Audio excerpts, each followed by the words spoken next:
Chapter 49.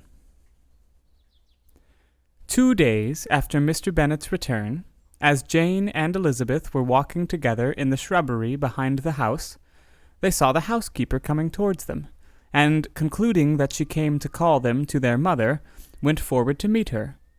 But instead of the expected summons, when they approached her, she said to Miss Bennet, "I beg your pardon, madam, for interrupting you, but I was in hopes you might have got some good news from town, so I took the liberty of coming to ask." "What do you mean, Hill? We have heard nothing from town."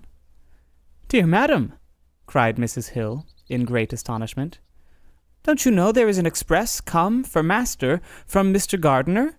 He has been here this half hour, and master has had a letter." Away ran the girls, too eager to get in to have time for speech. They ran through the vestibule into the breakfast-room, from thence to the library. Their father was in neither, and they were on the point of seeking him upstairs with their mother, when they were met by the butler, who said, "If you are looking for my master, ma'am, he is walking towards the little copse." Upon this information, they instantly passed through the hall once more, and ran across the lawn after their father, who was deliberately pursuing his way towards a small wood on one side of the paddock.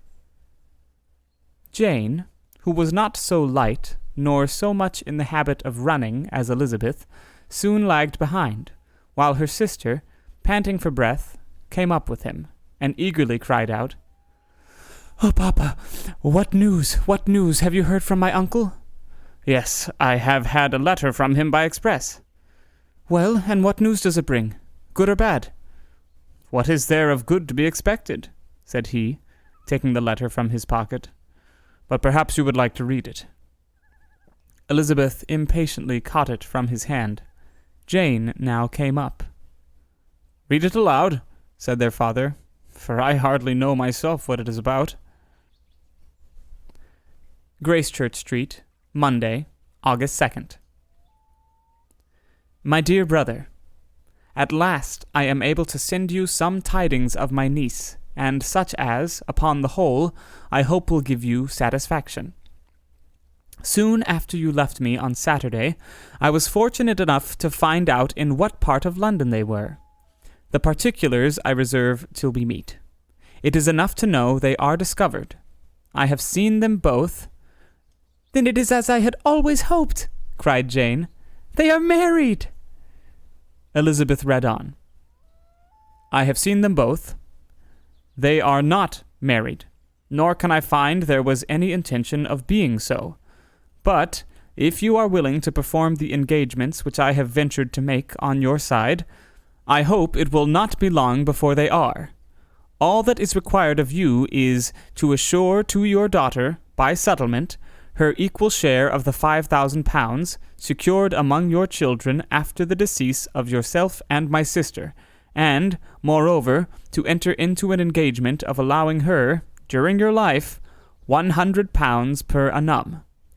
These are conditions which, considering everything, I had no hesitation in complying with, as far as I thought myself privileged for you. I shall send this by express, that no time may be lost in bringing me your answer. You will easily comprehend, from these particulars, that Mr. Wickham's circumstances are not so hopeless as they are generally believed to be. The world has been deceived in that respect, and I am happy to say there will be some little money, even when all his debts are discharged, to settle on my niece, in addition to her own fortune. If, as I conclude, will be the case, you send me full powers to act in your name throughout the whole of this business, I will immediately give directions to Haggerston for preparing a proper settlement. There will not be the smallest occasion for your coming to town again. Therefore, stay quietly at Longbourn, and depend on my diligence and care. Send back your answer as soon as you can, and be careful to write explicitly. We have judged it best that my niece should be married from this house, of which I hope you will approve. She comes to us today. I shall write again as soon as anything more is determined on. Yours, etc., Edward Gardiner. "Is it possible?" cried Elizabeth, when she had finished. "Can it be possible that he will marry her?" Wickham is not so undeserving, then, as we have thought him, said her sister. My dear father, I congratulate you. And have you answered the letter? Said Elizabeth. No, but it must be done soon. Most earnestly did she then entreat him to lose no more time before he wrote. Oh, my dear father, she cried, come back and write immediately. Consider how important every moment is in such a case. Let me write for you, said Jane, if you dislike the trouble yourself. I dislike it very much, he replied, but it must be done. And so saying, he turned back with them and walked towards the house. And, may I ask, said Elizabeth, but the terms, I suppose, must be complied with? Complied with? I am only ashamed of his asking so little. And they must marry. Yet he is such a man. Yes, they must marry. There is nothing else to be done. But there are two things that I want very much to know.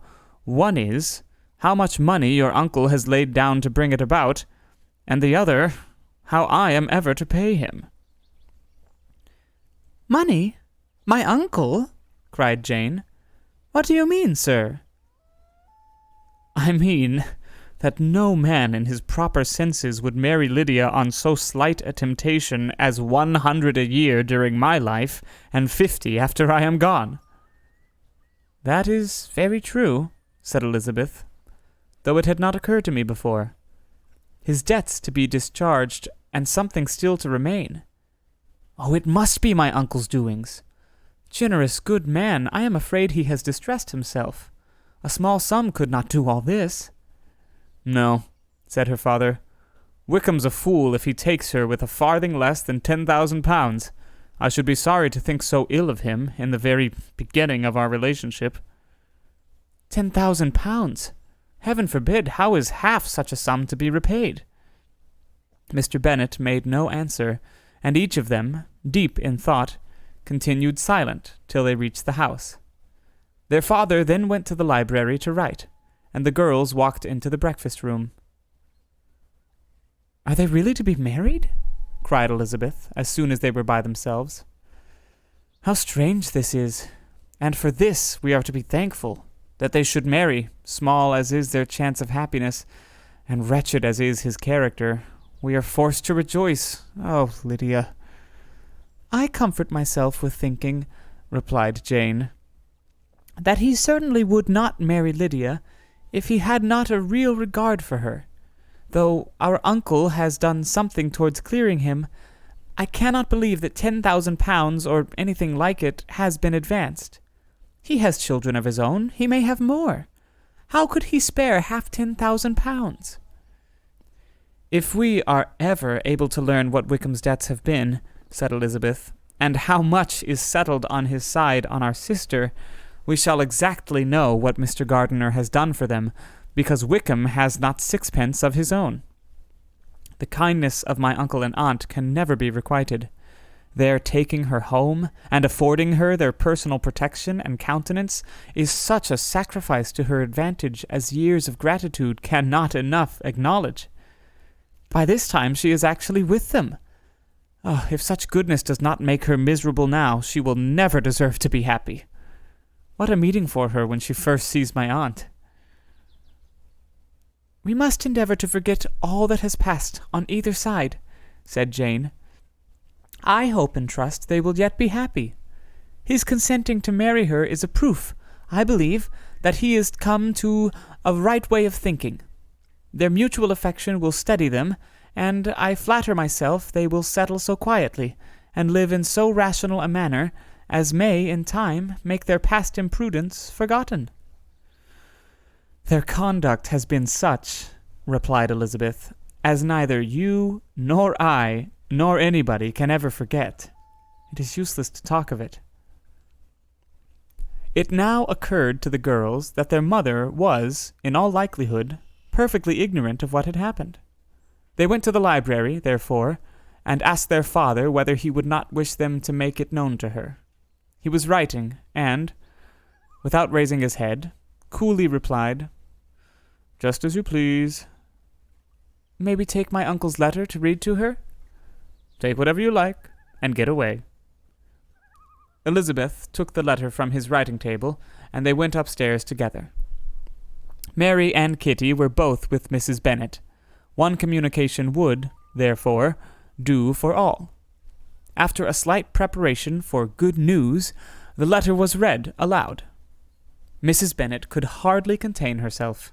As soon as Jane had read Mr. Gardiner's hope of Lydia's being soon married, her joy burst forth, and every following sentence added to its exuberance. She was now in an irritation as violent from delight as she had ever been fidgety from alarm and vexation. To know that her daughter would be married was enough. She was disturbed by no fear for her felicity, nor humbled by any remembrance of her misconduct. "My dear, dear Lydia," she cried, "this is delightful indeed. She will be married. I shall see her again. She will be married at 16. Oh, my good, kind brother. I knew how it would be. I knew he would manage everything. Oh, how I long to see her, and to see dear Wickham, too. But the clothes, the wedding clothes. I will write to my sister Gardiner about them directly. Lizzie, my dear, run down to your father and ask him how much he will give her. Stay. I will go myself. Ring the bell, Kitty, for Hill. I will put on my things in a moment. Oh, my dear, dear Lydia, how merry we shall be together when we meet." Her eldest daughter endeavored to give some relief to the violence of these transports by leading her thoughts to the obligations which Mr. Gardiner's behavior laid them all under. "For we must attribute this happy conclusion," she added, "in a great measure to his kindness. We are persuaded that he has pledged himself to assist Mr. Wickham with money." "Well," cried her mother, "it is all very right. Who should do it but her own uncle? If he had not a family of his own, I and my children must have had all his money, you know, and it is the first time we have ever had anything from him except a few presents. Well, I am so happy. In a short time I shall have a daughter married. Mrs. Wickham. Ah, how well it sounds! And she was only 16 last June. Oh, my dear Jane, I am in such a flutter that I am sure I can't write, so I will dictate, and you write for me. We will settle with your father about the money afterwards, but the things should be ordered immediately." She was then proceeding to all the particulars of calico, muslin, and cambric, and would shortly have dictated some very plentiful orders, had not Jane, though with some difficulty, persuaded her to wait till her father was at leisure to be consulted. One day's delay, she observed, would be of small importance, and her mother was too happy to be quite so obstinate as usual. Other schemes, too, came into her head. "I will go to Meryton," said she, "as soon as I am dressed, and tell the good news to my sister Phillips, and as I come back, I can call on Lady Lucas and Mrs. Long. Kitty, run down and order the carriage. An airing would do me a great deal of good, I am sure. Girls, can I do anything for you in Meryton? Oh, here comes Hill. My dear Hill, have you heard the good news?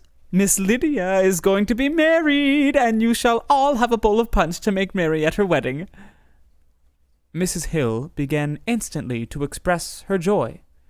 Elizabeth received her congratulations amongst the rest, and then, sick of this folly, took refuge in her own room, that she might think with freedom. Poor Lydia's situation must, at best, be bad enough, but that it was no worse she had need to be thankful. She felt it so, and though, in looking forward, neither rational happiness nor worldly prosperity could be justly expected for her sister, in looking back to what they had feared only 2 hours ago, she felt all the advantages of what they had gained.